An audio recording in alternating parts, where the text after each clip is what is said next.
Hi all, welcome to Kittu vlogs. Today special అరిసెలు అండి. సంక్రాంతి పండుగ వస్తుంది కదా, సో తీయగా అరిసెలు చేసుకుందాము. ఈ అరిసెలు ఎలా చేయాలో ప్రొసీజర్ చూద్దాము. ప్లీజ్ లైక్, షేర్, సబ్స్క్రైబ్ అండి. అరిసెలు చేసుకోవడానికి మనకి కేజీ బెల్లం, 100 గ్రాములు తెల్ల నువ్వులు, బియ్యపిండి, నూనె సరిపడా, కొంచెం ఇలాచి, యాలకుల పొడి. ఇలా స్టవ్ వెలిగించుకొని దానిపైన మనం ఏదైతే కేజీ బెల్లం తీసుకున్నామో అది తీసుకొని అది మునిగేదాకా కొంచెం వాటర్ పోసుకోవాలి. సో ఇదంతా కరిగిపోవాలి.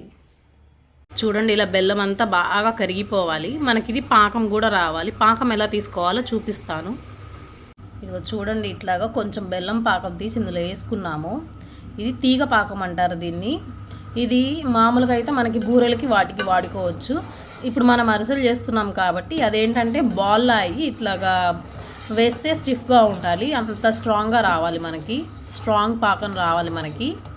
సో స్ట్రాంగ్ పాకం వచ్చేలాగా ఇంకా కొంచెం సేపు, ఒక 5 మినిట్స్ తిప్పుకుంటూ ఉందాం.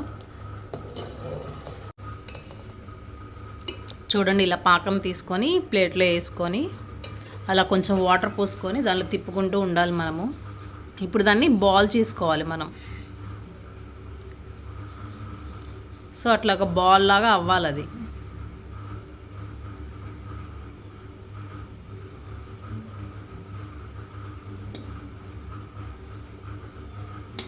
సో అట్లాగా వేస్తే మనకి ఇంకా మంచిగా సౌండ్ రావాలి. ఇది సౌండ్ రావట్లంటే గట్టి పడలేదు అంటే ఇంకా 1 మినిట్ మనం ఇంకా తిప్పుకోవాలి. 1 మినిట్ ఇంకా పడుతుంది పాకం రావడానికి. చూడండి, ఇట్లా మనకి సౌండ్ రావాలి పాకం. అలా సౌండ్ వస్తే కొంచెం యాలకుల పొడి ముందుగా మనం దంచి పెట్టుకున్నాం కదా, అది వేసి కలుపుకోవాలి. తర్వాత తెల్ల నువ్వులు మనము ముందుగానే రోస్ట్ చేసి పెట్టుకున్నామండి. ఆ రోస్ట్ చేసి పెట్టుకున్న తెల్ల నువ్వులు కూడా ఇందులో కలిపేసుకొని తిప్పుకుంటూ ఉండాలి. అండ్ ఇది కేజీ బెల్లం కదా, కేజీ బెల్లం మనకి కేజీన్నర పిండికి పడుతుందండి. మనం బియ్యం పిండిని ముందుగా బియ్యాన్ని 24 గంటలు నానబెట్టుకోవాలి. ఈ బియ్యం పిండి 24 గంటలు బియ్యం నానబెట్టి తర్వాత వడపోసుకొని మనము మరపట్టించుకున్న బియ్యం పిండి ఇది. సో ఇలా కొంచెం కొంచెం వేసుకుంటూ మనం కలుపుకోవాలి.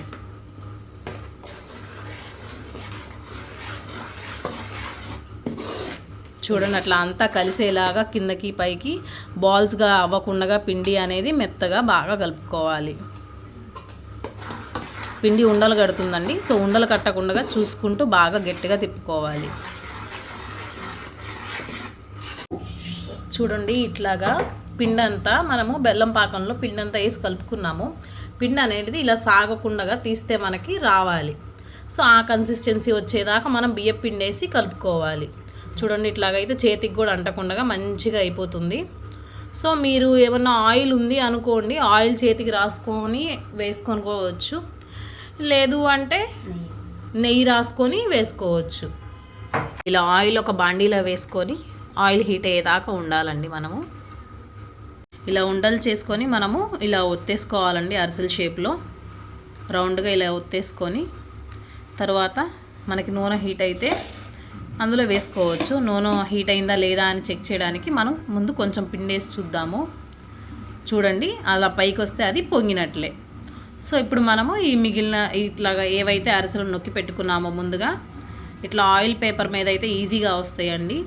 లేదు ఆయిల్ పేపర్ లేదు అనుకుంటే నార్మల్ పేపర్కి ఆయిల్ రాసి కూడా వేసుకోవచ్చు మీరు. చూడండి, అట్లా అరిసెలు బాగా వచ్చేస్తున్నాయి.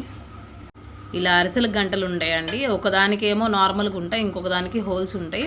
సో ఆ హోల్స్ ఎందుకు అంటే ఆయిల్ ఏదన్నా ఉంటే మనం అలా ఒత్తేస్తే కిందకు వచ్చేయడానికి. వీటిని అరిసెల గంటలు అంటారు. ఇందులో వేసుకొని ఒత్తేస్తే ఎక్సెస్ ఆయిల్ అంతా కూడా అందులోకి వెళ్ళిపోతుంది. చూడండి, ఇలా తీసేసుకోవచ్చు మనము. ఇలాగే మిగిలినవన్నీ కూడా మనము ఆయిల్లో వేసుకొని బాగా హీట్ చేసుకొని ఒకదాని తర్వాత ఒకటి తీసేసుకుంటూ ఉండాలి. ఇలా ఒకదాని తర్వాత ఒకటి వేసుకుంటూ బాగా నొక్కుంటూ పిండి మొత్తం ఆయిల్ పేపర్ మీద వేసుకొని ఇట్లాగా ఆయిల్లో వేసుకోవాలండి. చూడండి, బాగా పొంగిపోతున్నాయి.